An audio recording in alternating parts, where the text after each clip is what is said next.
talk and I say, Baba, game ke. You see what I've done? I decided to open. I've registered as supporters club. I've opened a website. I've created a database. I've done so many things.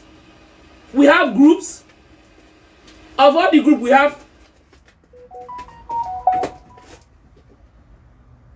and planning, media and IT, recruitment and training. We divide ourselves into segments. And people are meeting every day. People brainstorm. Come and see what these people have done. And when that man said he doesn't like game, oh, like game, oh, like game, oh, money game, bow. That day I was shocked because I was like, game? Who is playing game? Why would I play game with you? Honestly, I love this man with my heart. Because I love people that say A and it's A. I don't just follow anybody. But I followed him. Everything. I drop even he said all around me go drop where I go. All the people all the funds that we are raising, I pack them aside. And I begin to everybody that don't like it, even a lot of people they don't on my program. Some of them don't like Yoruba this thing. They don't believe in it. I begin to say this. People are calling me back home. Hey, Maureen, Efedo Gule. Money, no. We need our nation, Yoruba nation. We need it, and I was doing it with my whole heart. Immediately, think that I don't like game. I did what.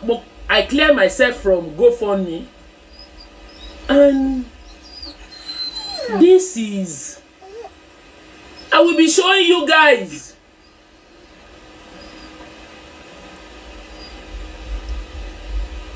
I will be showing you guys with email correspondence from GoFundMe, because you see this video, it will be there forever to vindicate me for my children. To know what Yoruba has done to me. And all the people behind this, rada.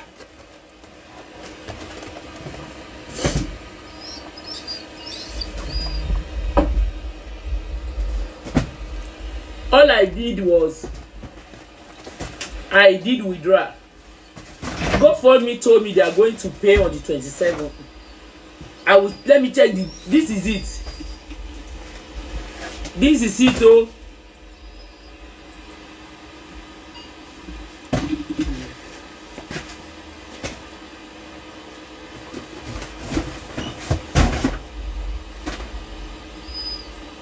Immediately,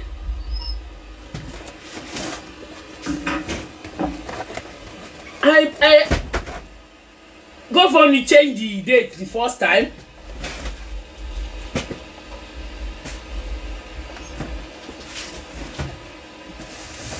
GoFundMe change the date the first time, and I was wondering. They said, I did it. And they told me it's going to be on the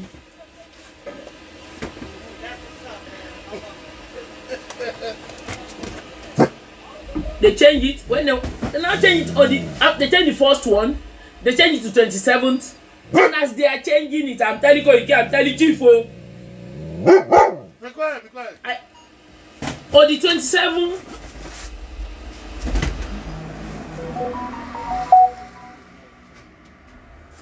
that the pressure I'm getting from this money is so scared, though. Tell you got me offer ko ṣẹlẹ̀ náà. Tí mo wọ́n avoid, ó pàpà wá ṣẹlẹ̀. So, ẹni bá ń pè mí kí má sọ tẹnu mi. Ó fẹ́ kọ́ lọ́n bínú ni. My platform, you need to know the truth.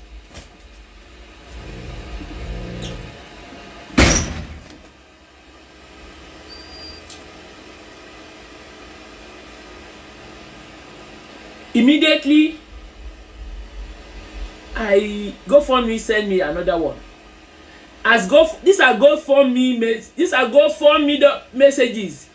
You can crop it and read it, and I'm going to post everything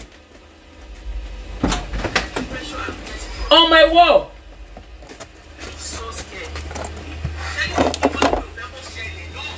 Money, my withdrawal date was 27th of February.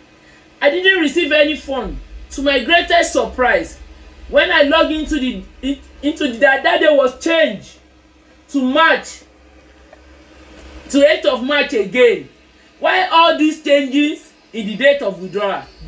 There is no concern. I have sent in my account and proof of ID more than 10 times. Kindly put this out, please.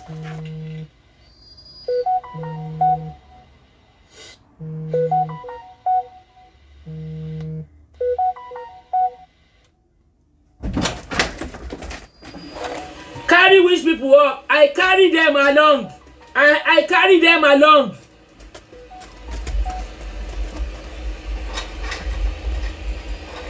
Carry which people up? I carry them along. I carry them along. How long pay me? Carry which people up? I carry them along. Myself, Koiki and Chief Sunday Igboho. The next thing tí ma gbọ́ ni pé that good for nothing that cannot even for nothing one tó wà ní Germany ó ti bẹ̀rẹ̀ show. Mọ̀rí ò fẹ́ fún Chief Sunday Igboho lówó sí gbọ́dọ̀ lọ sí Germany ó fẹ́ lọ ra mọ́tò kò kówó Mọ̀rí ò kówó lẹ̀ mo ní how did this thing, where did this guy hear about this story?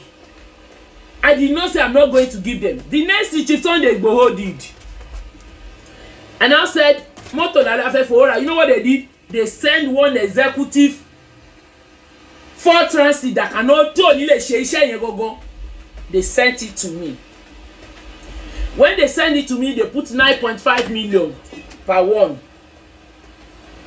My group people on the group can testify to this. They put 9.5 million naira per one. And everybody money. I don't do. All of you know that I don't have secrets. Even my court case, everything I bring it here. Instead of me to come here to come and say it, I posted that van, that Ford inside our group, and I put. They send money. They send to the bosses and 9.5 million. An account I will put the money into. They sent it to me. And I did not put the account in my group. All I did was I put the account inside the group. That this is the car they want to buy now. And this is the amount. 9.5 million. Everybody was like, why now? It got to a stage, even the people on the group, they said, you can't give money, it's boss that will buy you. I said, if that will give me peace, that this, because they don't know what I'm going to, the pressure, the calling. They don't know. And the test. And I said, okay. If it is to give them the money, let's collect the money first. The next thing that will happen, Chief Sunday Igboho call me again. I am a very rich man, mi ò kì í ṣe ẹlẹ́bi o, rich man ni mi o. And I was like, God, what is all this for God's sake? I don't even know whether mo wo pé irú wàhálà mo kóra mi sí báyìí. And some people will come at me. Can you please take anybody that write rubbish? And you won't go on the platform me. Enjoy by me, you won't go me right here, rada. Me ò sí ní diabo sí. If you want to do anything, let's do it right. We are talking about Nigeria and we are doing another thing. Anything tí mo bá ṣe tó jẹ́ irọ́, expose me. Expose me.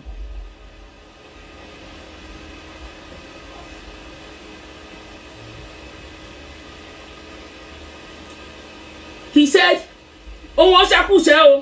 I'm a very rich man. Oh no more boss to ma lo. Why ta fi wà ní group wa ta fi sọ̀sọ̀kúsọ nípa boss tí àwọn sọ pé àwọn fẹ́ rà." And I look at that boss and I have to be sincere with you. I dey mọ̀ pé àwọn tó wà lórí platform here FBI ni. They inside one of the video, you know what they did? They cropped that boss. They brought it out. They say, boss, if first they show, they know what new couple Chief Sunday Igboho na. Short it already. Money, I don't know. So we are waiting for money. And you know the most annoying part of it? Another of someone that is very close to me in Ibadan send a message to me. Maureen, on pè mí mo wà lórí live show. I would like to have a word with you. When I call him back, the same story. But he did one thing. He said, I did not want to say Chief Sunday Igboho say this or you say this. You know what that man did? He did a 3-way call.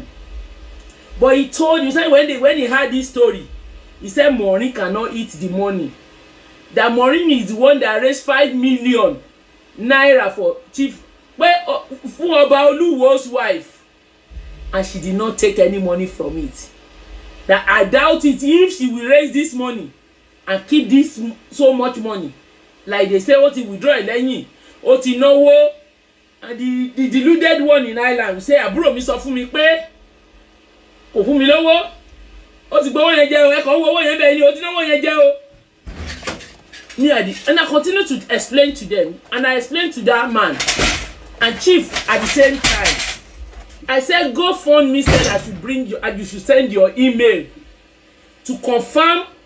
And I went to Koiki. I said, Koiki,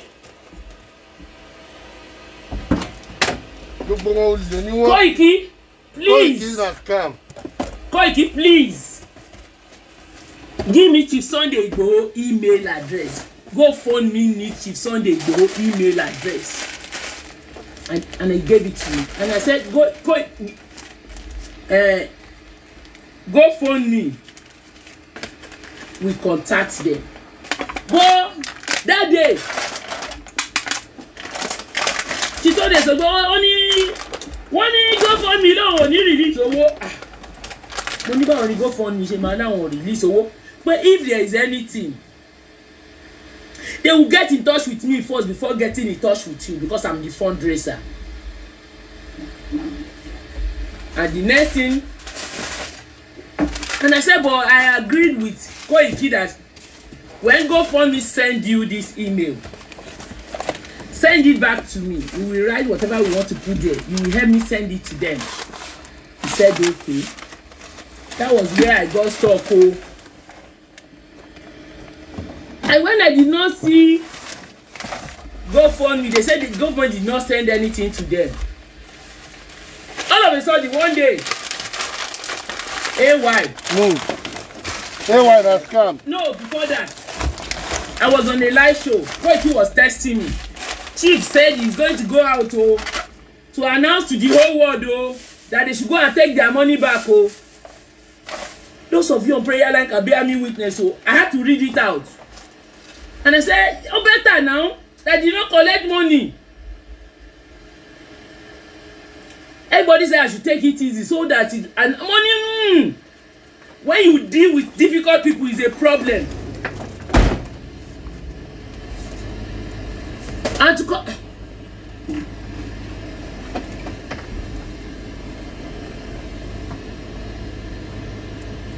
and immediately, I want no more game to play them, and I can say it. The next thing that will happen is we're on a live show. When you are illiterate, AY was asking about GoFundMe. Illiterate, and people were coming and everything, and I said no. Later he called me and he explained to me that they got a security report. The federal government that they, and I said this is a lie. Don't lie on federal government. Which security report? Why is it that it's only you that got security report? Where did you get your security report? I don't believe in such things. That if we are going to get any security report, let it be. They will send it to me. You know another game they play? Dara show right there. they are playing game. Ó gbé phone ó pe Chief Sunday Igboho, they were asking on GoFundMe tí èmi mo rate on my platform. All of them were doing rada. They are instigating the public against me. Indirectly. People come to me. And I was like, why all this? What is going on? But on that day, on that Ibadan incident, Chief Sunday Igboho said something. And I quote. He said, àwọn èèyàn ló wá bá mi. Wọ́n ní ẹ máa jẹ owó yẹn. Wọ́n ní nǹkan báyìí ni. Lẹ́yìn ìgbà tí èèyàn kan sọ fún mi tán. Wọ́n tún ní kí Sam Ojo authority ó lọ bá Chief Sunday Igboho nílé àwọn ọ̀tá Yorùbá nìyẹn o. Somebody narrated the whole thing fún Chief Sunday Igboho. Wọ́n Sam Ojo ó lọ bá Chief Sunday Igboho nílé to collaborate that story. Kí Sam Ojo wá sọ bí mo ṣe scam òun, ó wá lọ sọ fún Chief Sunday Igboho. Mo wá ní ṣé Sam Ojo ló wá bá yín sà. Mo ní sà, I'm surprised o. Mo ní ṣé Sam Ojo Sakamaje fake prophet. Mo ní, do you remember when Sam Ojo scammed somebody on this cyberspace? Tó wá fi ẹjọ́ sùn yín. Tẹ́ ẹ sọ fún pé tí ẹ bá ka tí so and so time bá tó tí ò bá wá ẹ máa bọ́ṣọ ẹ máa ná ní òòdé tí ò bá wá bá yín ní sókà. Mo ní ṣé ìrántí ni wọ́n wá rẹ́rìn. Mo ní ẹjọ́ mo ní àwọn yẹn ọ̀tá ajé ni wọ́n, Sakamaje ni wọ́n. Mo ní ẹ fi wọ́n sílẹ̀ ẹ jẹ́ ká ẹjọ́ sà. And I was still begging. To my greatest surprise. Lẹ́yìn yẹn ewa tún padà wá bá mi àti Koiki.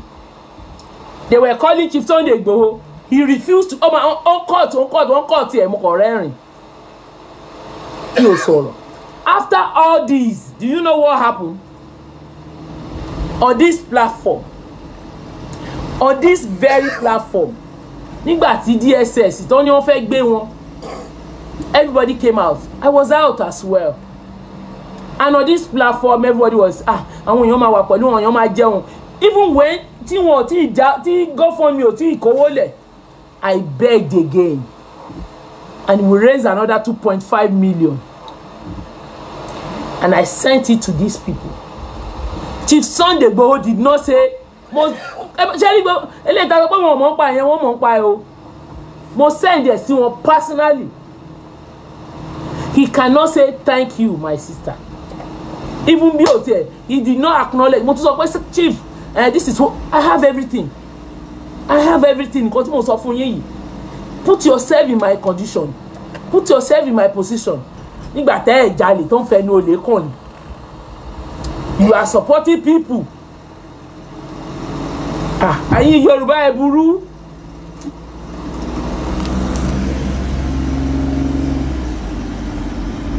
And immediately I sent it to her and I sent it to Koiki, and I was forcing Koiki, can you confirm? Confirm. Eventually Koiki confirmed. Chief Sunday Igboho did not confirm anything. He did not say anything. And I didn't say anything. We were waiting for GoFundMe. When I realized GoFundMe, one year GoFundMe, I went back to GoFundMe. I sent another email. And their boss now said they are reviewing it, they will get back to me. On Sunday, AY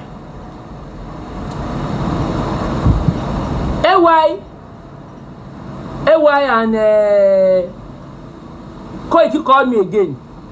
The beneficiary, maybe I should not be the only beneficiary. I should add this, I should add that. That is why people don't trust. Money nonsense. Money, if it is to add anybody, it's not the issue of trust here. My platform did not say they don't trust me. And he left one haters near you to infiltrate to that poko and get fun yin.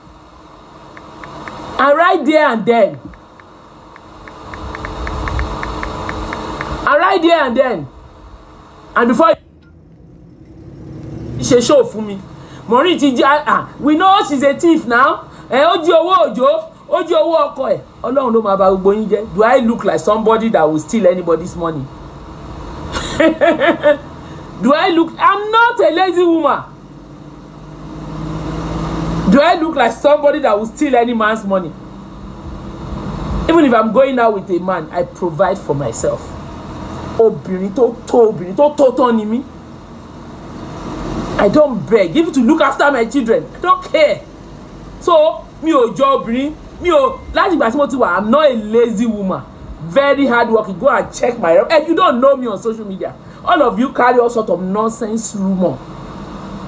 Oji owó ọkọ ẹ o, ó ṣe eléyìí. Do you know me? You don't know me. Ṣọkùnrin fẹ́ mi lówó ni.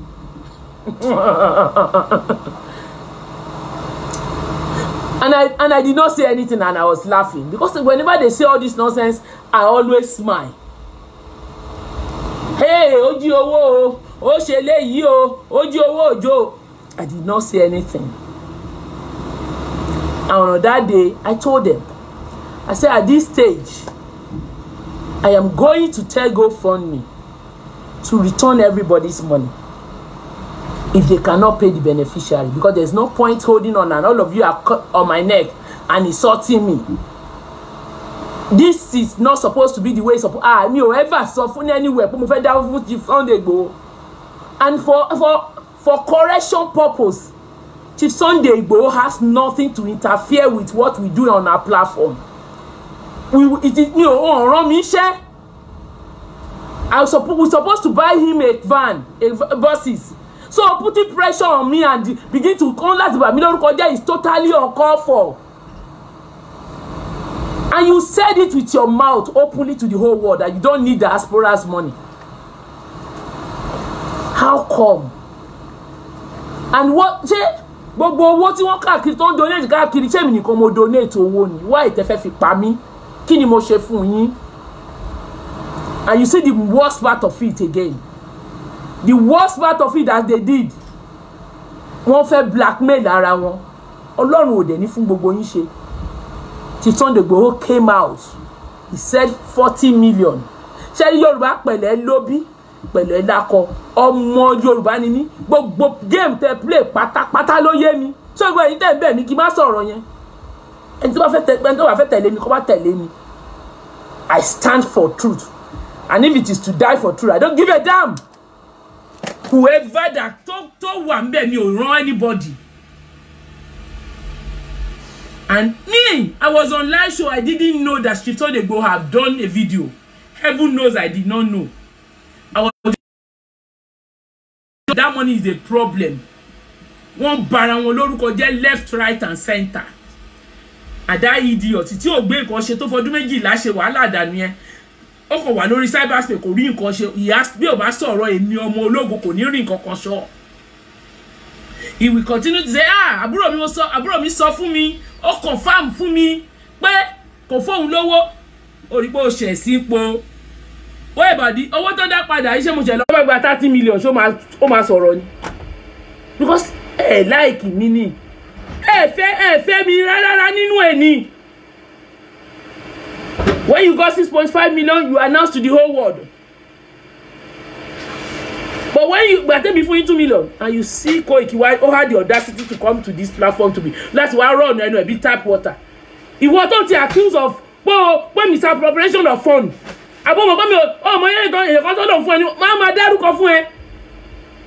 challenge you, Olayemi Koiki, bring out your accounts. This agitation is for personal interest. It's not for the interest of Yoruba. Because they've massively lolo jowo. I am saying it now. How does Mama feel? I can't gba. That is a fraud. Bring out your accounts. You use your personal account in Nigeria and personal account here. What kind of accountability is that? Ọmọ Yorùbá tó ná kó tó ní wọ́n rí. Ọmọ Yorùbá tó dá fún ẹ tó jẹ́ pé boss dáadáa yẹn ni wọ́n lọ rà.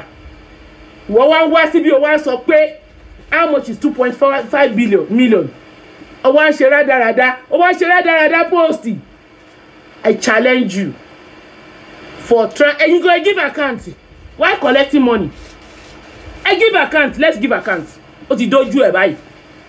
I'm calling you out, Olawumi Koiki, because I was in that agitation group and I listened to everything that went on there.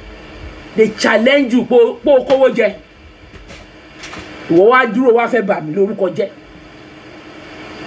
I challenge you because it is totally wrong. Kele ń gbowó fún Yorùbá kí wọ́n máa gbà sákàǹtì ẹ̀. Báwo náà ṣe fẹ́ give account? Báwo náà ṣe fẹ́ differentiate eléyìí tó jẹ́ for Yorùbá àti eléyìí tó jẹ́ for your own personal interest? I'm asking everybody now.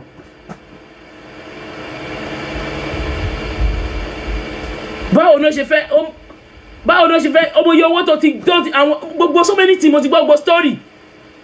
And gbogbo ẹni tó ń gbòòrò lórí Facebook yìí gbogbo yín personal account nílẹ̀ ń gbà sí ẹ show account tẹ ṣí èmi ṣí account mo dẹ̀ bá close account yẹn now mo ṣí account bank account fún nǹkan tí mo ń ṣe yìí tẹ́ ẹ bá mọ̀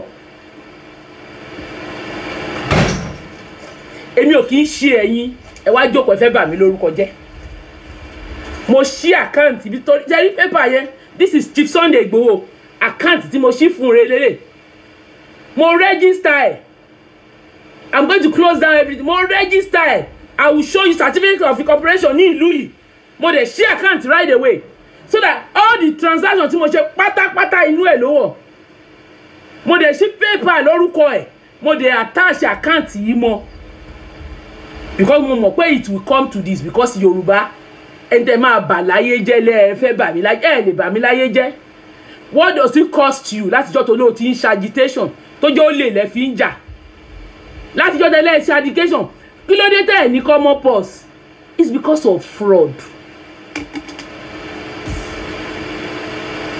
Koiki Media I challenge you rántí pé tẹ́ni ológo ló fún ẹ 1.8 million orí 650 ní gbogbo ẹ wà lọ́wọ́ mi o gbogbo ẹ̀ a máa tú ṣá ẹ lè bà mí lórúkọ jẹ́ èmi ò ní lajú mi ilẹ̀ because it has something to mi ò ṣe nǹkan kan mi ò account tèmi clean ẹ̀yin tẹ́ fún mi lọ́wọ́ ẹ̀yin tẹ́ fún mi ní owó mo lè àbí abẹ́ sanwó sàkáǹtì mi ẹ̀bá àkáǹtì ẹ̀ lẹ́ sanwó sí ẹ rò pé mi jọ ẹ̀yin ni immediately tí mo ṣe báyìí mo sáré register mo ṣí àkáǹtì káàdì ẹ̀ lélẹ̀ bank káàdì mo ṣí Chief Sunday Igboho supporters group account only account here in the United Kingdom is registered as a charity in the United Kingdom. So tó bá jẹ́ pé mo challenge wọ́n wá síbí òun lẹ́nu ẹ̀ yamayama òun run ẹnu ẹ̀ yamayama pé what is the big deal? Big deal ni because you collect money because of your own agitation to enrich yourself ni. Yes, I can say it with all boldness and I challenge you. Give account of your still worship.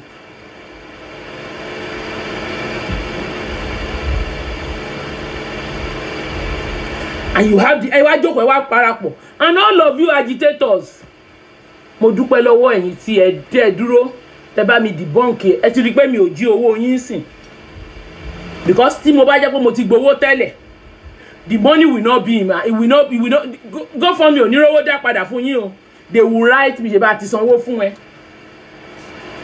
mo dúpẹ́ lọ́wọ́ Ọlọ́run I am here but mo challenge yín if genuinely this agitation is about àwọn èèyàn wa ẹ ní treat ní bẹ́ẹ̀ ṣe treat mi ẹ ní ṣe gbogbo rádaràda tẹ́ ẹ ṣe yìí but mo dúpẹ́ pé lójú gbogbo èèyàn everybody no ẹ má ní oní good work no ẹ má pè yẹn ní good work àwọn wòlíì lò wọ́n wọlé láti get at me ni but bíbà ló bà mo dúpẹ́ lọ́wọ́ Ọlọ́run so ẹ̀yin tẹ́ ń pariwo tẹ́ ní mo jí owó ẹ mọ̀ pé torúkọ bá ti bàjẹ́ ẹ jẹ́ àwọn máa padà sọ pé but mo dúpẹ́ pé go fund ti dá owó I don't want to pick anybody's call ẹ jọ̀ọ́ mo bẹ̀ yín ni mi ò fẹ́ gbé I want to show you the face of this man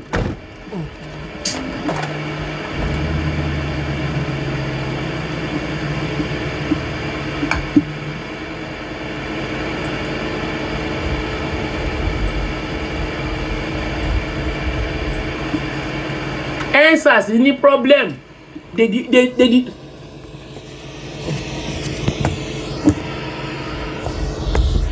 Mi ò fẹ́ join, mi ò fẹ́ ṣe tẹ́lẹ̀. Mi ò mọ̀ nǹkan tó tì mí sí ẹ. But mo dúpẹ́ lọ́wọ́ Ọlọ́run. God bless you, Aderonke Shaba. There is no way you stole money where go for me as you return all our money. Fine. They just immediately want to opportunity láti attack me ni. Nobody should call me because I beg. Ẹ má pè mí, ẹ má pè mí, ẹ má pè mí.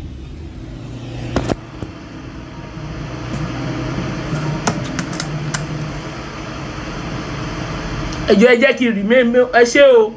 But I want to mo fẹ́ fi ojú òjò hàn.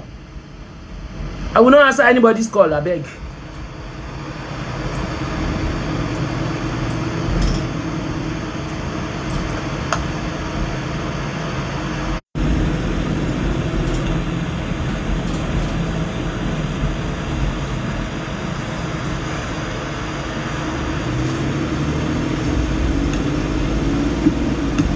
Àwọn èèyàn rádaràda, àwọn abatẹnijẹ́, ẹ wá rò pé lè batẹnijẹ́, no.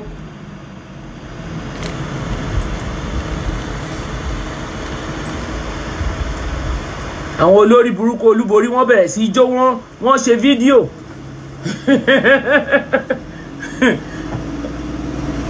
Mi ò dẹ̀ mọ̀, because I will say this, I don't know why Chief Igboho, maybe he has his reason, because wọ́n ti pè mí rí, wọ́n ní kí n má ṣe case Olúborí, kí n stop, mo ní mi ò lè stop, mo ní ṣé Olúborí ò sọ fún yín pé òun lọ kóòtù ni. Chief, I recorded you, I have that voice note, kò sí nǹkan tí mo lanu tí mo sọ mi báyìí tí mi ò mọ̀. You called me, you said nígbà tí mo ṣe case Olúborí kí n jọ kí n fi Olúborí lẹ̀ àfàrò, mo ní no sir, mo ní mo ò lè fi Olúborí lẹ̀. Maybe that is why you hate me, you don't want to see me, you rí mi látàn. Olóyè Sunday Igboho really?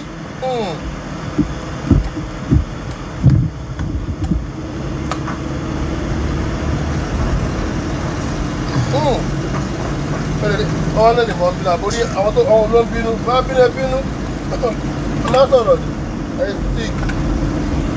Láti Olóyè Sunday Igboho dé òde tó. Kérésà, ẹnìkan tiẹ̀ ló máa dá sí. Mo fẹ́ kẹ́ ẹ wo ọmọ. Mo fẹ́ kẹ́ ẹ wo ẹni tẹ́ ẹ wò ń bí báyìí dáadáa, orúkọ ẹ̀ Sam Òjó ni. Òun ni ẹni tí òun ni ẹranko, òun ni ọ̀tá Yorùbá, òun ni àwọn blogger. Lẹ́yìn ìgbà táwọn sọ̀rọ̀ tán kò kọ bànújẹ́ fúnra wọn tán, wọ́n á rán lòun lọ. Tí ò bá ní bọ́ síta kó gbé àkáǹtì tiẹ̀ jáde kó sọ owó tèmi tó wà nínú mínísítírì ẹ̀, ìlàgùn tèmi tó wà nínú mínísítírì ẹ̀, wàá rí nǹkan tí èmi àtẹ́ ti wọnú ẹ̀ náà o.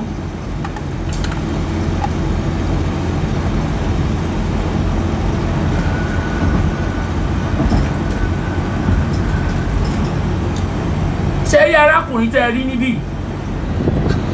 Ẹnìkan tiẹ̀ ló máa dá sí. Ìwọ náà lè ràn lọ́wọ́ o. O lè náà ń jà lọ́wọ́ yìí o. O lè ní 300,000, o lè ní 150,000, o lè ní 100,000. Bí o ṣe gbà mí náà ni o lè join. Torí kò sí ẹni tí a bá súre fún lórí pẹpẹ yìí, ìrè kankan ní lẹ́sẹ̀kẹsẹ̀. Dánwò bèrè lolúwa, àánú apàdé rẹ bí o ti ṣe iṣẹ́ yẹn lórúkọ Jésù, ọ̀nà ayọ̀ sí fún ọ. Àmín Jésù. Tí o bá ní ogun tó le tí ọ̀nà dí mọ́, jẹ́ wá ṣàdúrà fún ẹ lórí pẹpẹ yìí. Ẹni gbéra tí o bá wà, àṣẹ máa dáhùn. Àmín Jésù. Ògo ni fún orúkọ rẹ̀.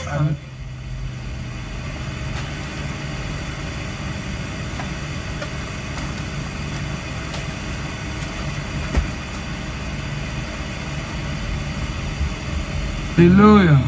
Ẹ gbàdúrà general fún ọ. Mo fẹ́ kẹ́ lọ gbà létí omi ilé àánú yẹn fún ọ. Ẹ lọ bá gbàdúrà fún gbogbo àwọn èèyàn bẹ́ẹ̀. Kẹ́mi tó parí àdúrà bíríbírí tèmi pẹ̀lú wọn. Thank you, Jesus. Agbára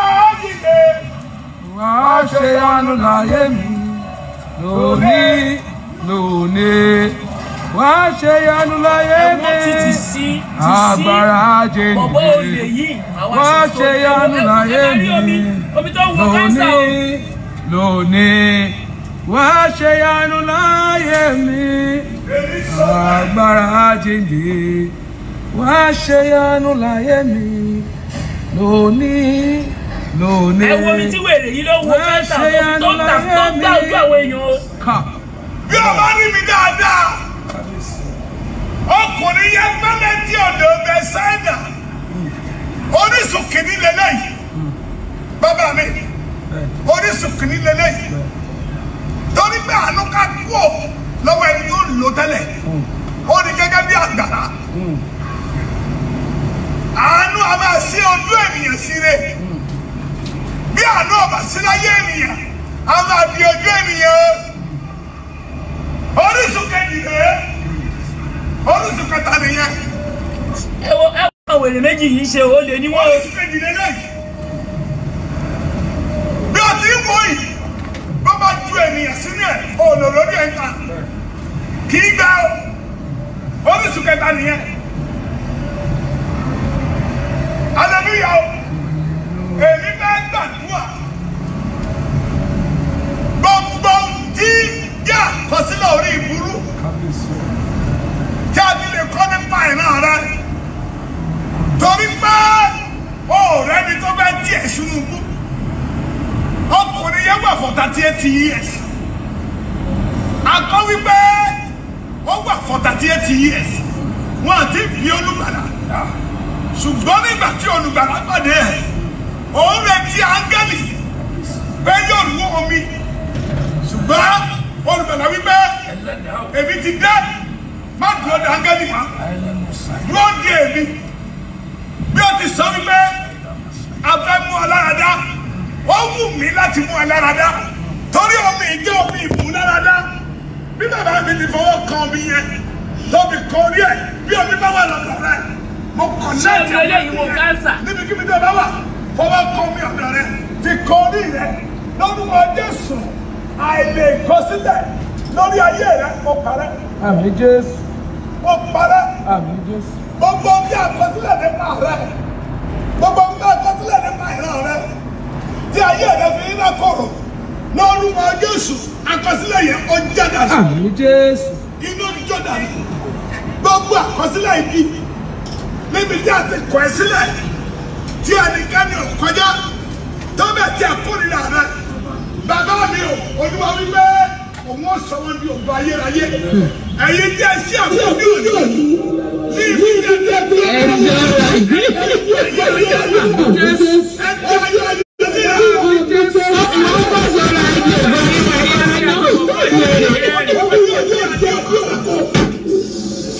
ẹ má bínú o.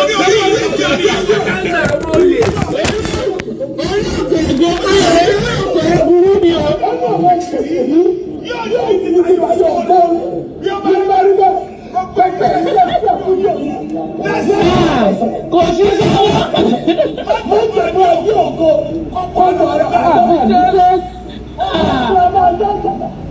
Bàbá yìí yọ.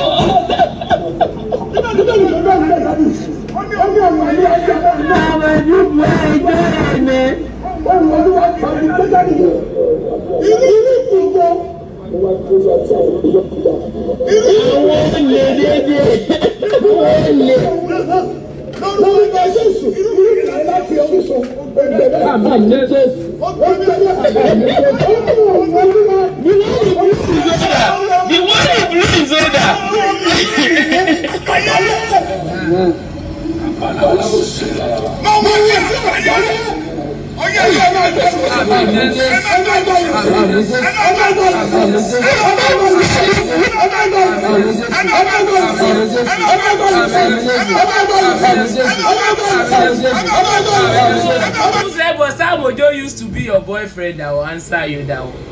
Mo ti rí Sam Ojo rí. I've never seen Sam Ojo in my life. Everything we did was on this cyberspace. So mi ò mọ̀ bí ó ṣe fẹ́ máa jẹ́ boyfriend mi. Yes, and I'm going to you. nǹkan tẹ́ ẹ rí mi cyberspace tẹ́ ẹ rí mi tí mo jókòó tí mo ń sọ̀rọ̀ yìí is because of this idiot ni mo ṣe jáde ni mo ṣe ń ṣe nǹkan tí mo ń ṣe yìí. I'm not a journalist. Gbogbo experience agbada tí mo padà gather it's based on the job. Start reading, I do so many things.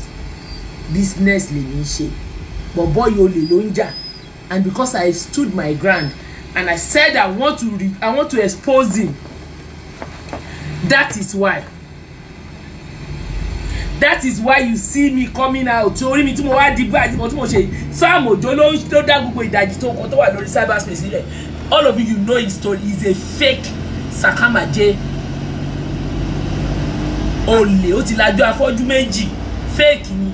Òun ló máa ọ̀rẹ́ àwọn Genesis ni. Sherry Macaulay, Sam Ojo, Genesis, the same carcass ni gbogbo wọn wà.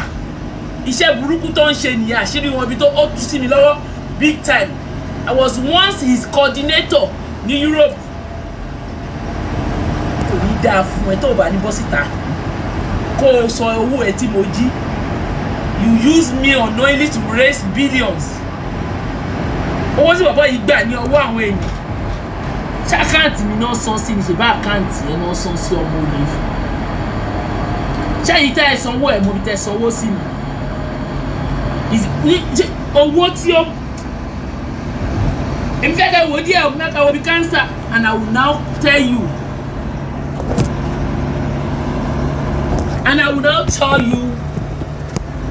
what is going on. How can this man ẹ̀yin tẹ́ gbé nǹkan dáadáa ní how can this man come to you ó mọ̀ pé fake ni ó ti scam èèyàn ó wá bá yín ẹ ti báyọ̀ gbowó tó gbá èèyàn rí ó wá ń sọ fún yín pé èmi gbà owó òun èmi tí ó lò mí tí mo raise owó fún because I found out that it's fake that I stopped and you see all of you have been talking this rubbish for a long time. Èló lówó látọdé stage kan owó tèmi sọ síbẹ̀ bí iṣẹ́ mugun tí mo ná síbẹ̀ mo gbà padà mo stop mo ní èmi ò ní kọ́lé ìfún ẹ owó tèmi ná síbẹ̀ lélẹ́yìí mi ò ṣe mugun kó gbé àkáǹtì ẹ̀ wá kò ní dáa fún ẹ so èmi náà dáwọ́ mo dègbà tí mo dẹ̀ sọ jí mo pé ó ń jalè mí ni mo dẹ̀ bọ́ síta mo dẹ̀ ké sí gbogbo àgbáyé kí ló bá dì sí kan sí mo ṣe mi ò rí Sam Ojo rí church tí mo register ń bí mo close there down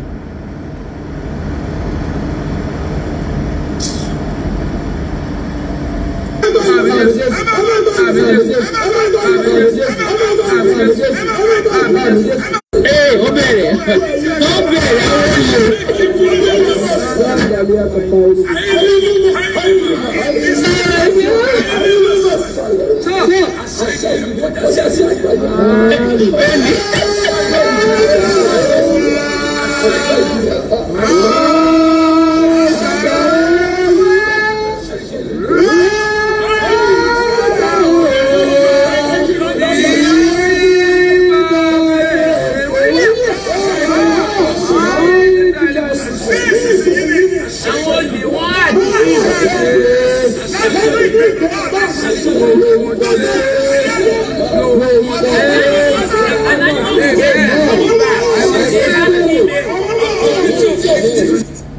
Anonymous will get their money back. Everybody will get their money back. They use email. It's through your email. The same email they use to get that money, that is the same email they will send your money back to you. There's somebody that donated £1,000. Oh my way back, pada. Gbogbo yín máa get owó yín pátápátá. That is, you see, Oyinbo is better than us because I knew because I told them. I said my name, integrity, personality is at stake. Gbogbo kini post tó wà lórí gbogbo post tẹ́ ẹ kọ fún mi pátápátá lórí Facebook. I email mo copy gbogbo link yẹn mo send everything to them. They are saying mo ti gbowó mi ti gbowó mo send gbogbo ẹ̀ sí wọn. I'm so happy.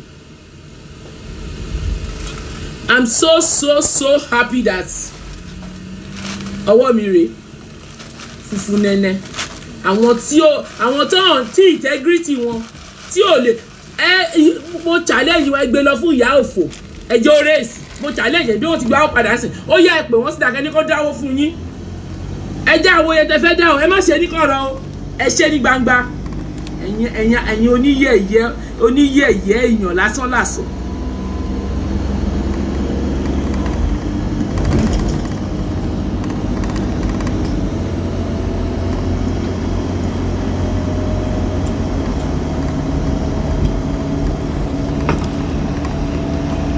I'm so happy that wọ́n ti dáwọ́ oníkálukú padà so àwa mọ olè nínú èmi àti Koiki èmi accuse ẹ pé ọwọ́ ẹ ò mọ́ ò ń lo agitation yìí láti enrich ara ẹ you are a fraud you are perpetrating serious fraud báwo ló ṣe ń sọ bí ilẹ̀ ẹbí tó wáyé I challenge you bring out your account let me bring out my account let's give account of our still worship you are using this agitation to scam.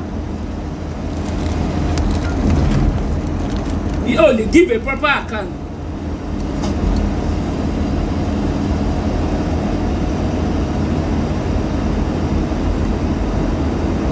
Èmi challenge Ọláyọmí Koiki olólè ni ẹ sọ pé ti pè mí lólè mi wá pé ìwọ lólè gogo nísìn. This thing is a scam. Boss it I go give account in any society. Why the thing go sápò ara yín? Why are you using your personal account? Why? Why? Èmi tí mo tó gbogbo tí mo dówó yín pọ̀ mọ́ tèmi ẹ wá ń pè mí lólè ẹ̀yin olè tó jẹ́ pé gbogbo yẹn ní kí Oòduà apá yín tẹ́ ẹ̀ bá mú lára owó yẹn gbogbo yín tẹ́ ẹ̀ raise owó yẹn gbogbo yín tẹ́ ẹ̀ lákàtì yẹn Oòduà kò bí yín tẹ́ ẹ̀ bá fi agitation yín máa jalè ẹ̀yin olè dédé ẹ wá kóra yẹn wá ń dìtẹ̀ lẹ́yìn.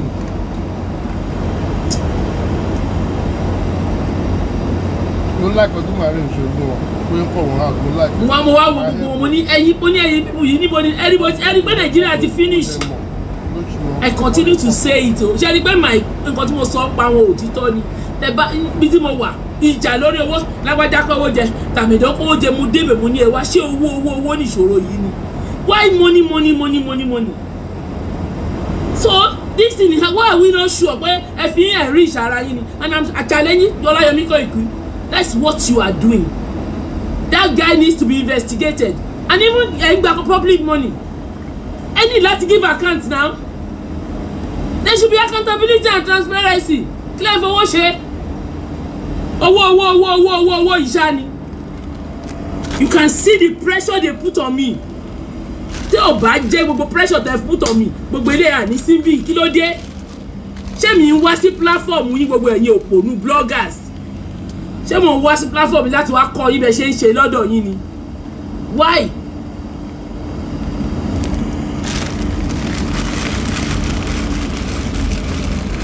Ẹ dẹ̀ bẹ̀rẹ̀ sí pariwo mọ́ rí mi ò ń ṣẹ̀yìn. Mo tún sọ because mo mọ̀ pé ó lè di báyìí.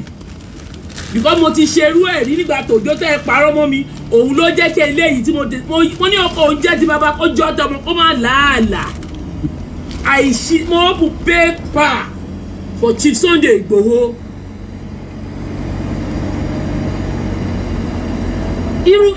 Mo wọ́n pé ẹ kàn pariwo fò lórí Facebook. Nothing replace. Ṣáàrùwọ̀n náà fi ṣe ẹnu òṣè. And that was why everybody on this platform, you all agree with me. Especially those of you in planning, strategy and everything. Jẹ́ mo ti gbọ́ ẹ̀yin jẹ́ ilẹ̀ fún mi lọ́wọ́ tí mo fi ṣe website fún yín ni. Gbogbo owó tí mo ná ilẹ̀ fún mi ni. Out of love ni mo fi ṣe. I don't make noise. Empty barrel makes the loudest noise. I don't need to bring Chief Sunday Igboho. Mi ò lo Chief Sunday Igboho láti Ọlọ́run ti build the platform fún mi. Ó ti build ẹ̀ fún mi kó tó di pé mo bá yín mo lò yín. Mo ṣe yín mi ṣe yín. Ọlọ́run wà pẹ̀lú mo ní my own project, my own assignment tí mo ń ṣe.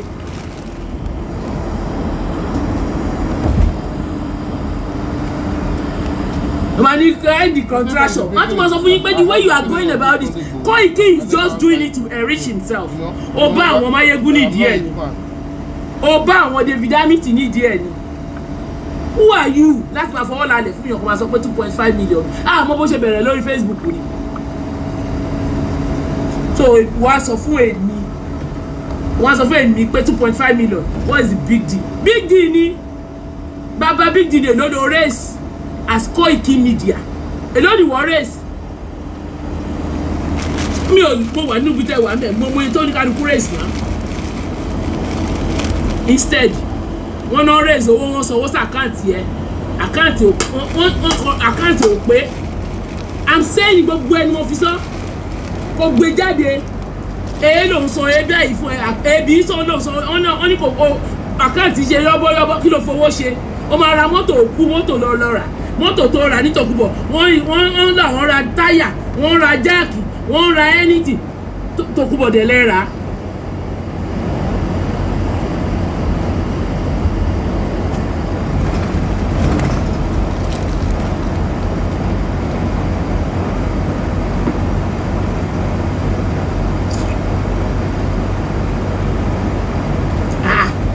ẹ̀dẹ̀ jókòó ẹ̀dẹ̀ fẹ́ bà mí lórúkọ jẹ́ kí jẹ́ wọ́n help orílẹ̀-èdè ẹ̀ ní right tí ẹ ní lèmi náà ní right tí Chief Sunday Igboho ní mo ní right tí Koiki ní mo ní kó right tí everybody tó ń sọ̀rọ̀ ní mo ní ọmọ Yorùbá ní mí kí ló dé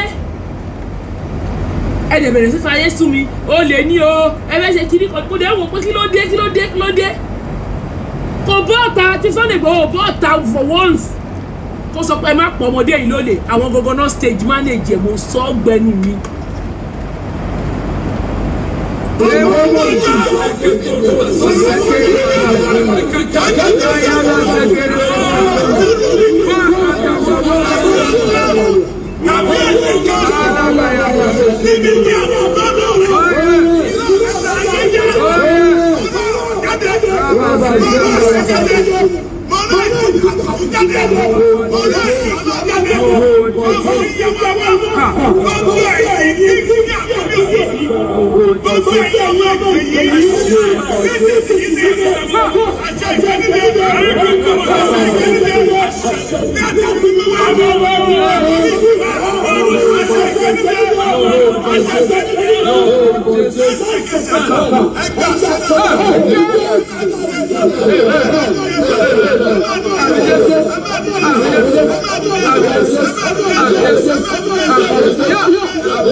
Ẹ̀gbọ́n mi sì fẹ́ gba kọ́ọ̀lù.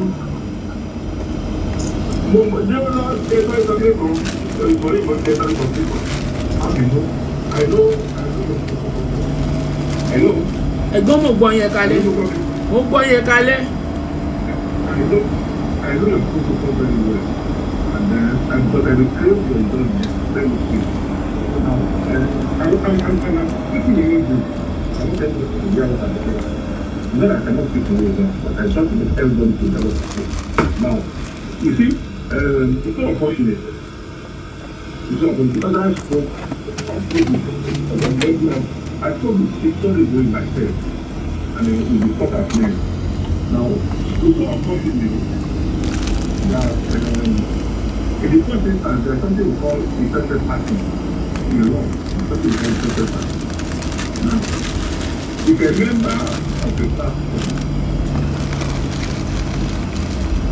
that some black and privileges that is attached to be a member of the platform, I cannot now leave the platform to go and make a comment on, let's say, the Campus platform. Ẹ̀gbọ́n ẹ má dárúkọ idiot yẹn lórí platform mi o ẹ jọ̀ọ́ mi ìtẹ́ ìfẹ́ gbórúkọ wèrè yẹn ní orí platform ẹ má fi ṣe example ẹ má dárúkọ ẹ lórí platform mo bẹ̀ yín ni.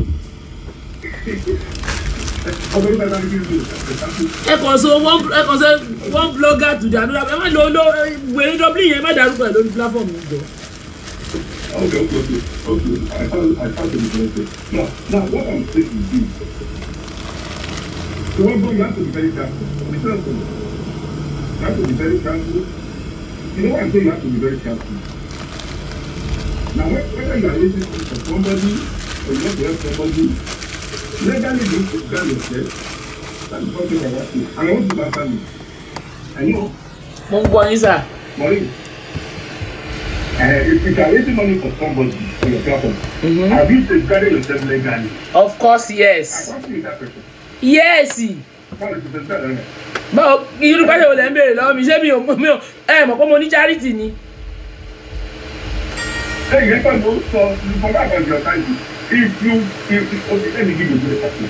If God forbid, you are small by what you where I said, or one is own food. How have you safeguarded yourself with that guy? Forget about your charity. Now, that's the question. So why is it own food? Ẹ̀gbọ́n Jerry gbogbo nípasẹ̀ ọ̀tá ìbéèrè lọ́wọ́ mi ò sí ilé fún mo bẹ̀ yín ni mi ò sí ilé fún gbogbo yẹn kọ́ ni kókó mi ò sí ilé fún ẹ má bínú mi ò sí ilé fún. Listen, let me ask you something. So why is it own Nigeria? So why did I go to the police? What do you do? Ẹ̀gbọ́n èmi kọ́ mama ẹ̀gbọ́n ẹ má ṣe ní kọ́tà ìsọ̀ yìí mi ò ever raise owó fún anybody rí tí mi ò carry along èèyàn yẹn. This one is a national thing and everybody ló fẹ́ ṣe ló lòun ní ìdí bọ́ọ̀sì gbogbo wa là ń wá so nǹkan tẹ̀ ń béèrè yìí mi ò kò jọ mọ́ nǹkan tó ń ṣẹlẹ̀ ṣé Ṣadé tí mo raise owó fún ṣé kò mọ̀ pé mo raise owó fóun ni. Cool down. Ẹ̀gbọ́n ẹ wò ó mi ò sí ilé fún gbogbo eléyìí mo sọ́ọ̀rì gan-an. So why is it open yàn? Come on, integrate yẹn get there for what do you do? Ó bá rẹ̀ Hello.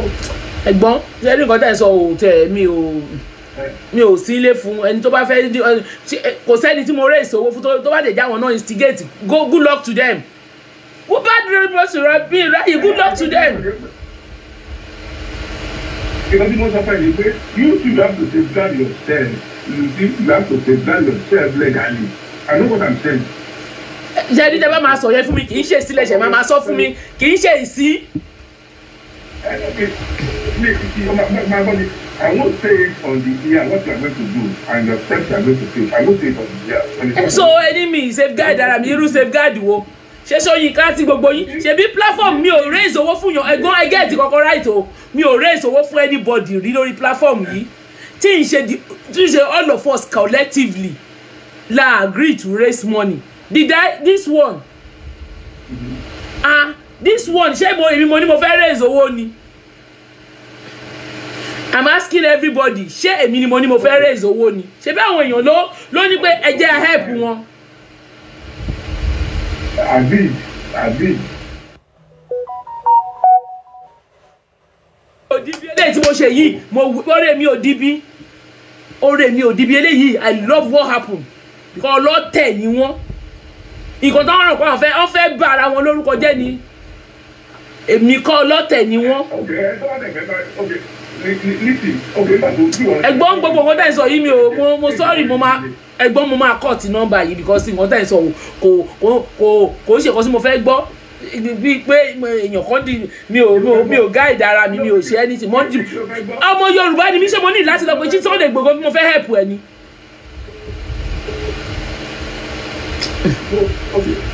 Ẹ wo ẹ̀gbọ́n mo ní láti gbé another call.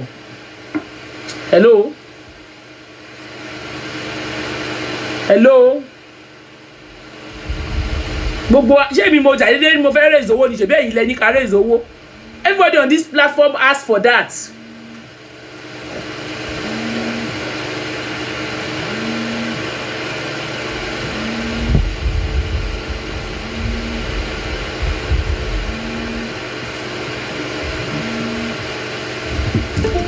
You can put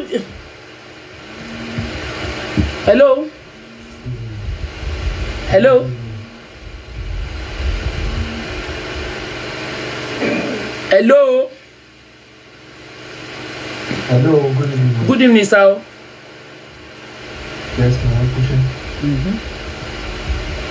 Yes, mo tẹ̀lé program yìí lọ rí ilé ìtẹ̀sán. So àwọn kan bí olóyè náà bàbá wọ history right from time. Kò sí anytime anybody bá try. Ìfẹ́ dìde tó fẹ́ lọ wà ní sáwọn Yorùbá generally ìwé ìbò bá ṣe ń fọwọ́ kan ṣe wọ́n máa fi deodorant wọ́n máa fi jà padà nítorí ogun wọn tá máa gbé ìtẹ̀lé tánàjì tó máa ju agbára ẹ̀ so àdìmọ̀ mi máa kàn fún mi mà ní pé ẹ má jẹ́ kí ìmúra mi ẹ má jẹ́ kí dáadáa. èmi. ẹwà mọ́ wọ́ṣùn ní tí pè ní lórí program yìí mo máa ń tẹ̀lé ní dáadáa bọ̀ first time tí mo máa pè ní lórí but mo fẹ́ kẹ́ mọ̀ pé the normal nation tó wà náà wà Yorùbá yẹn at least àwọn Igbo wọ́n raise owó náà fún security lọ́dọ̀ wọn kò dẹ̀ sáruwo kò sí anything níṣà alama kọ́kọ́ ṣe irú ẹ̀ sórí wọn ẹjọ́ mà ẹ̀kan ẹ̀rí gbogbo yẹn bí ọ̀rọ̀ àná bí nǹkan tí ó count so nǹkan tí mo kàn fẹ́ sọ nìyẹn ṣé gan-an. Thank you, sir. Hello. Hello, ṣé ni sir? Bẹ́ẹ̀ ni sir. Ṣé rí mo kí ní ẹkú iṣẹ́? Ṣé rí ẹ̀fẹ̀ dá sí kíní yìí o? Ẹ̀fẹ̀ dá àwọn èèyàn ló ní kẹ́ create time fún kíní yìí. Ṣé rí nǹkan tẹ̀mí kan mọ̀ ní pé tí ṣe fẹ́ǹgẹ̀ gan wo gbowó tí wọn ò kásẹ̀ pé is not so educated kó yẹ kí ló yẹ kó wà ń charge kíní pé this money is there this money is there this money is there this money is there o because ìgbà tí mo gbọ́ lórí platform kan tí bàbá yẹn pè tó ń sọ̀rọ̀ I wasn't happy nǹkan tẹ̀mí kan mọ̀ ní pé ṣẹ́ẹ̀rì tí màá tún repeat kíní fún yín ṣẹ́ẹ̀rì wọ́n ní tògìrì ò bá lanu aláàga nǹkan tá yìí ṣe yìí agitation of Yorùbá yìí kò dùn mọ́ politician nú kò dùn mọ́ àwọn ọba nú àwọn tí ò dùn mọ́ nípa ọ so take it easy but the only thing tí mo tún insist ni pé Chief Sambo ìgbẹ́ láti apologize o kó èkì náà dé gbọ́dọ̀ apologize they must anybody that knows them should tell them. Unless that is because they are not carrying all of us along, they've got to come and apologize. Because how can you be integrity, madam, you are at stake now?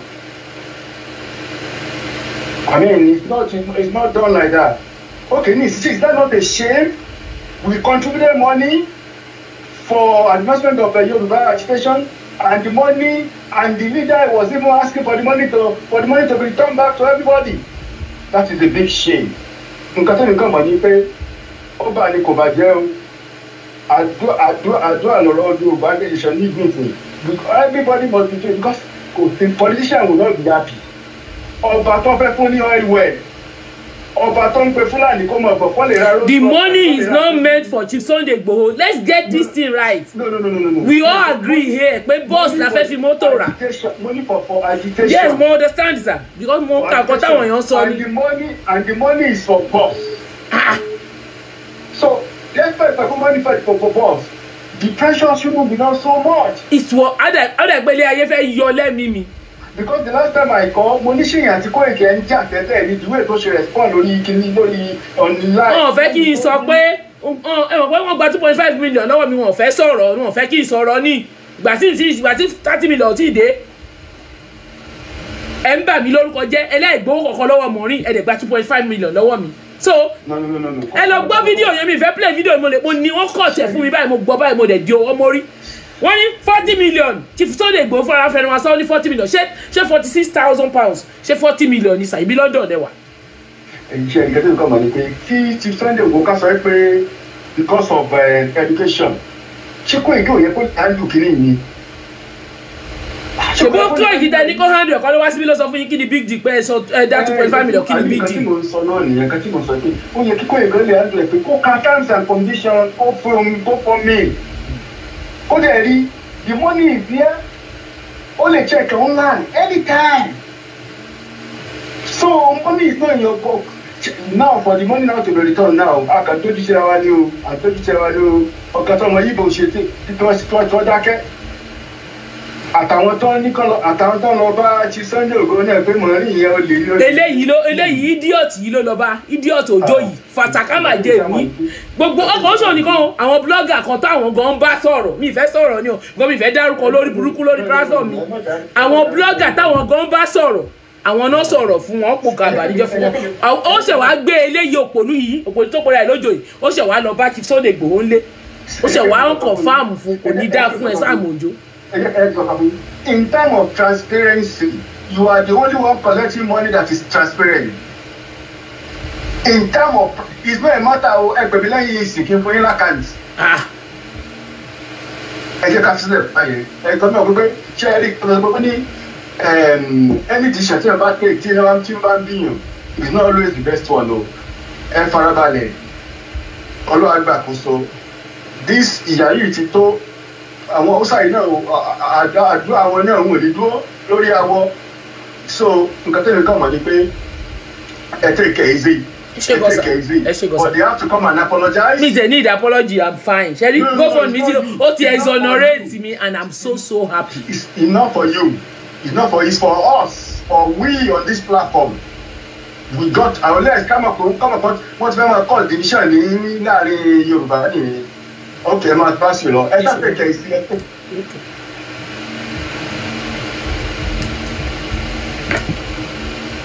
Hello.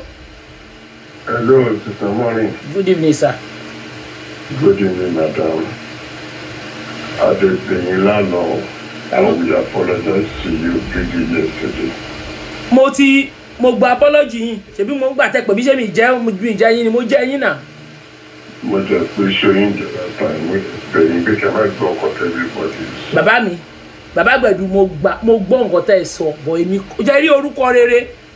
Ó sàn ju wúrà àti fàdákà lọ.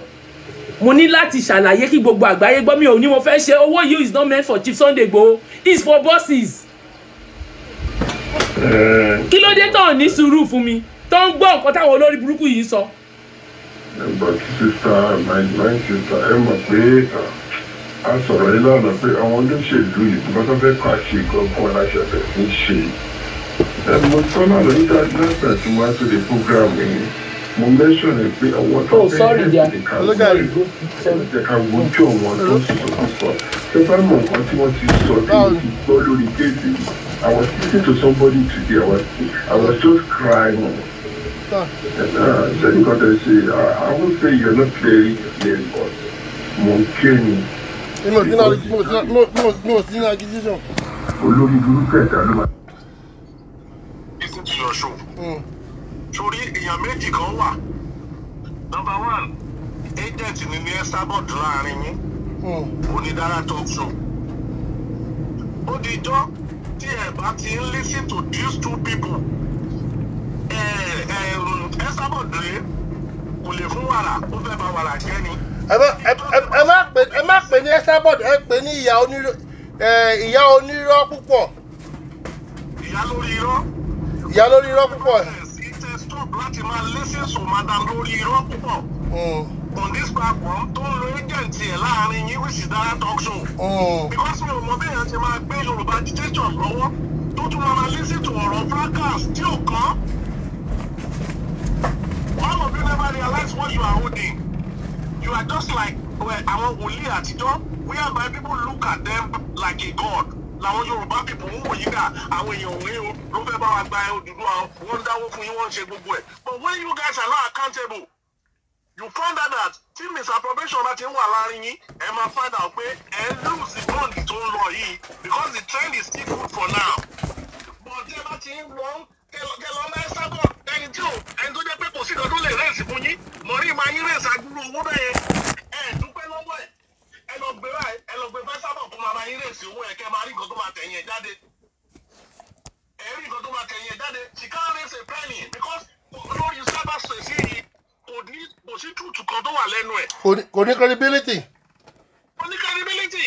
3 weeks ago mi lọ́wọ́ pé kí lóun tó fẹ́ jù sórí igbá wọ́n ti release Délé Gbápátá everybody bẹ̀rẹ̀ sí ń ṣe show and that is how she's a propagandalist. Bẹ́ẹ̀ bá ti lè remove the Sunday Igboho if you can't just ignore the call of that woman I tell you she will be misleading you. She will be misleading you. Get it? If you don't stop it, I tell you, this thing going on, and lose the grip here, and people will lose hope in you guys. They will lose hope in you. They will lose hope in you. Within short period of time, when I hear so the money to my is 2.5. Lẹ́yìn woman yẹ kẹ́kọ̀ọ́ sọ pé ó ṣe. ẹ wá lọ lísì sáwọn miscreant tó jẹ́ pé àkáǹtì wọn náà máa drop sórí gbogbo platform tó ti ń ṣe show àkáǹtì tá àmọ́ nǹkan tó ń wọbẹ̀ àti nǹkan tó ń jáde GoFundMe tó jẹ́ pé bọ́ọ̀dì ló máa ń pò tó máa rí gbogbo bó ṣe wọlé bó ṣe ń lọ ẹ̀ ṣe yẹn. Thank you my brother.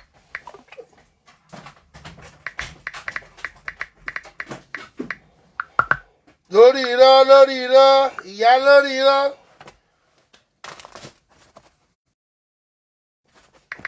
ṣé ẹ rí i pé ọ̀rọ̀ tí ń sọ̀rọ̀ ẹ̀ báyìí ní ìsìn kí n kó ṣe ẹjọ́ kan àbórí kan ṣe ẹni wèrè owó ló ń bèrè ojú mi lẹ́ẹ̀kan tó fẹ́ rójú mi. ọ̀rọ̀ tí ń sọ̀rọ̀ ẹ̀ tí people are fucking delaying ọ̀rọ̀ tí ń sọ̀rọ̀ ẹ̀ ọ̀rọ̀ ló máa sọ̀rọ̀ ẹ̀ ṣé rí èmi ọjọ́ from the beginning wa gbowó ẹ gbọ́ mi ò ṣe fásitì lórí ìtọ́ni gbowó mo ti ní doubt mo ti ní kíní lórí ẹ̀. tell me why putting pressure on me. ẹ flag bẹ̀bẹ̀ yà wò. how many times he call me wọ́n pè mí wọ́n ní àwọn láìkẹ́ tí mo ṣe fún àwọn láì game irú game wo mo play ṣé mo kó pamọ́ ni Chief Sunday Igboho said that kọ́ ni mo parọ́ yes òun láì game àwọn láì game mo ní sa game báwo mi ò play game sa. mi dúpẹ́ láwọ́ àwọn ọmọ Yorùbá o màá ṣe gbogbo ẹ̀ pọ̀ nígbà tí mo bá gba ti GoFundMe o kí ló pọ̀ jù kó pè mí pé Starmoreen GoFundMe yóò má tí ì jáde ṣé ẹ̀ nírè bá wọn sọ̀ka dúró ìṣòwò mi a mà ní ìdòwò sí i ṣe bí màá wá sí bí màá dẹ̀ ṣàlàyé fáwọn èèyàn pé GoFundMe tó bẹ̀ mí ṣe pé kí ni èjáde mọ́ mo ṣáà ń gbàdúrà nínú yàrá mi Ọlọ́run jọ yọ mí nínú ìṣòro tí mo wà yìí yọ mí nínú ìṣòro tí mo wà yìí.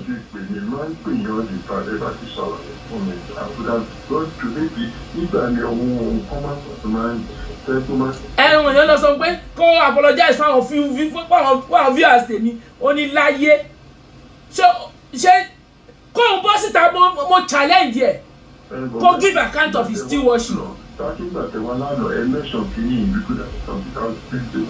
People are bringing down because that's part of what we want to do tomorrow.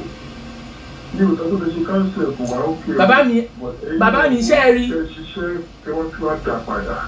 Ṣé ẹ mọ̀ pé mi ò lè wá kó oúnjẹ oyè ilé bàbá ẹ̀ ni?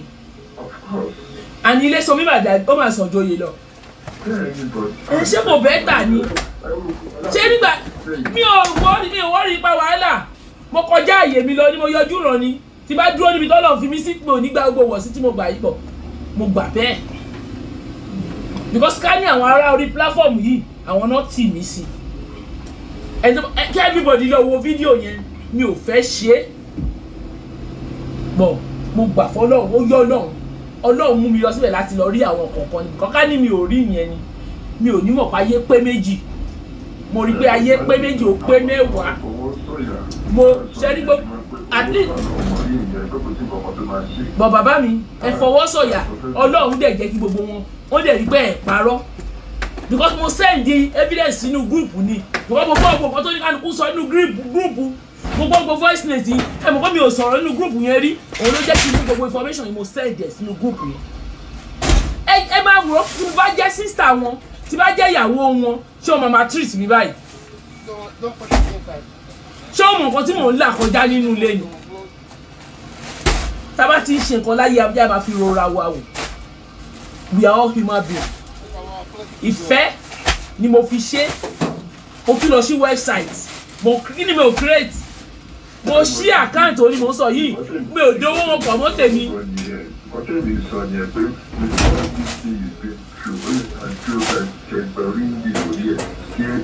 ìyá mi bàbá mi orí yìí tó fi ó ṣe ìgbìgbò orí yìí ṣé.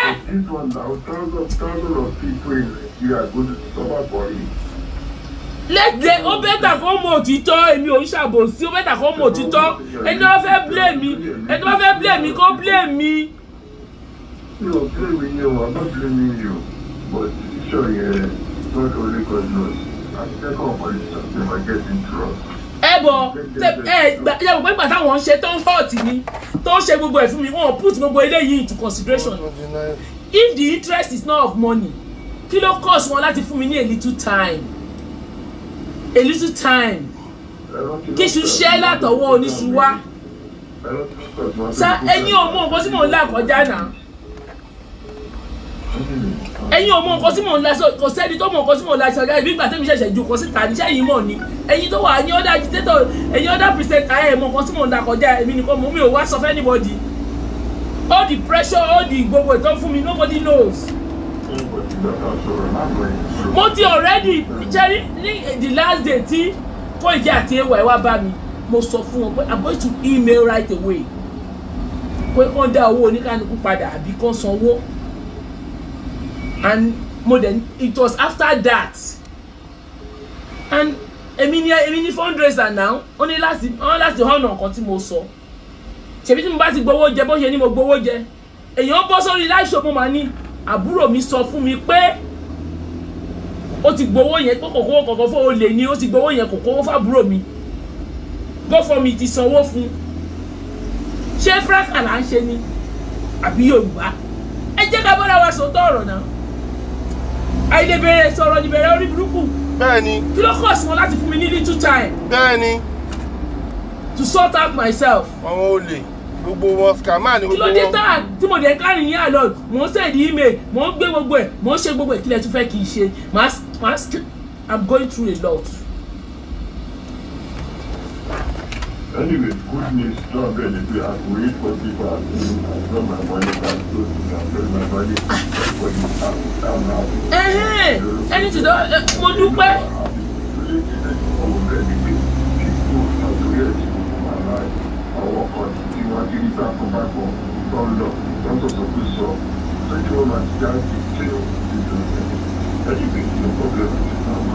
Ẹ ṣe gbọ́sà. Hello, babe. Morning. Cannot allow anyone to stress you. Because at the end of the day, if these people, Sunday and Koiki, if they had shown their appreciation, would you have had to receive all the insult that you're receiving? No. How can somebody be helping you and you cannot even appreciate the person? You have a GoFundMe that has over £40,000. And in between that, you still are you there, dog? Are you there, goat? No, please. Enough is enough. You did your best. The stress has started from, you know, when the money hit 20,000. You know what you did? Huh? Yeah, you know what you did. You know the efforts you put into it. Background. I had to go to them to say, you guys, do you remember now you were ready to return the money that time? I said, give them 24 hours. And we gave them 24 hours and we took them and they came out straight away. At the end of the day, as soon as they see one single black comment, are meant to come out to defend you. Friend, but you know what, let me tell you something. From the time that these people were friends with Olubori and Sam Ojo, forget it, they just want the money out of you. They just want to mess themselves up. Yes, They use them. I regret that they use them to mess themselves up. Yeah. Yes. Olubori, Sam, you know Olubori did a video recently. Happy, saying all sort of nonsense on board here. Ah, that one I'm waiting for her. Don't worry. She knows I'm waiting for her. That one. No. Maureen, please. I thank God. GoFundMe has returned the money. Now let's see what anyone is going to say. I don't know what Bedu is saying. But the money is gone. I don't know what you are saying. The money has gone back. I don't like it when people say, I told you, I begged you. What about how you are feeling? Who is supporting you? When you are trying to do good and all you are getting is insults, and the people that you are trying to do good for are not doing anything to protect you. That is nonsense now. You understand? Do they think they can pick £47,000 off the ground? That 47 is gone. At least they should thank God that they got 2.5 million for feeding. You understand? And if they want to return that one too, I'm ready to return it to the owner. I don't give a shit. Be honest. If these people, number one, Sunday Igboho is as rich as he says he is. If they have Why disturbing me? Why disturbing me? Why are they disturbing me? You came on a live show, you on a national day, say you don't need any money from any diaspora. What kind of nonsense is that one? No. They have no shame.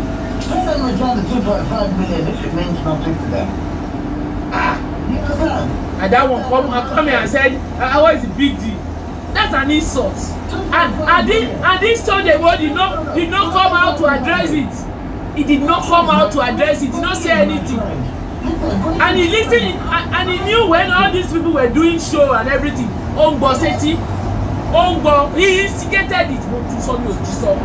Because three of us had a conversation, and all of it still thought, blogger come and see. Is that not instigation against thank God. Maureen, let me say this. I know Quakey, better knows Quakey. When Quakey picked 2.5 million from the streets of London. I don't know. So that's why I am highly disappointed in Quakey. Highly disappointed. But at the end of the day, yes, you return another 2.5 million. Let me give the people back their money. But these are people need, let me give it back. I know everybody have contributed. I have record. I want that father. it's a paper. The record doesn't go anywhere. I'm at that father. You know what? From day one, I always told you when people abuse me. Sunday Igbo needs a PRT. Without a PRT, he's not going anywhere. And then one thing I'd like to know, okay, all this money that they're even raising up and down. What do they do for? What is the money for? I don't understand. What is the money for? You say you're doing Yoruba Nation. Okay, what is the money for? What is the money doing for Yoruba Nation? You understand? Because they're not giving any accounts for the money.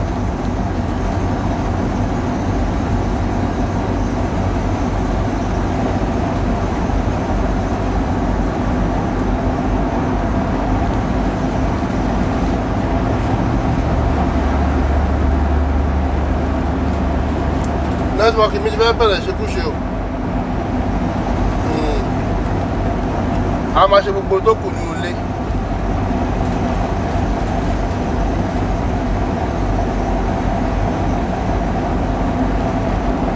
A máa ṣe gbogbo tó kù ní ilé.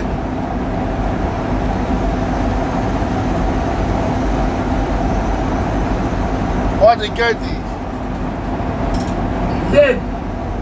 Wọ́n ti flag marine. This is the reason why you play show it. Because there's a possibility to come and flag here.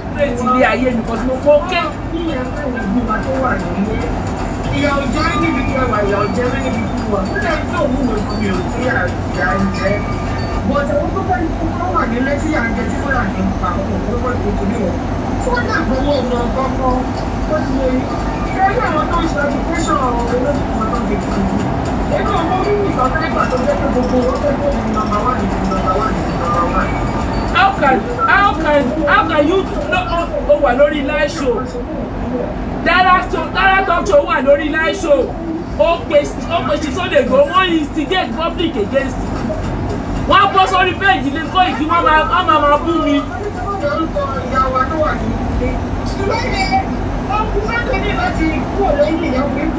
For me, problem ti wọ́n nìyẹn.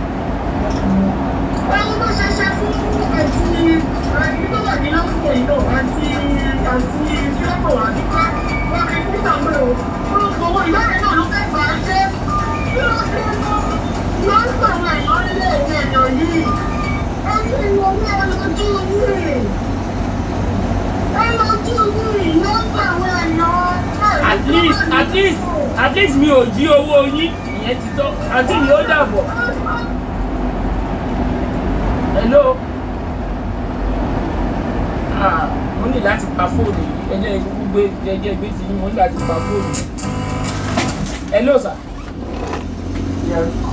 Ẹ kalẹ̀.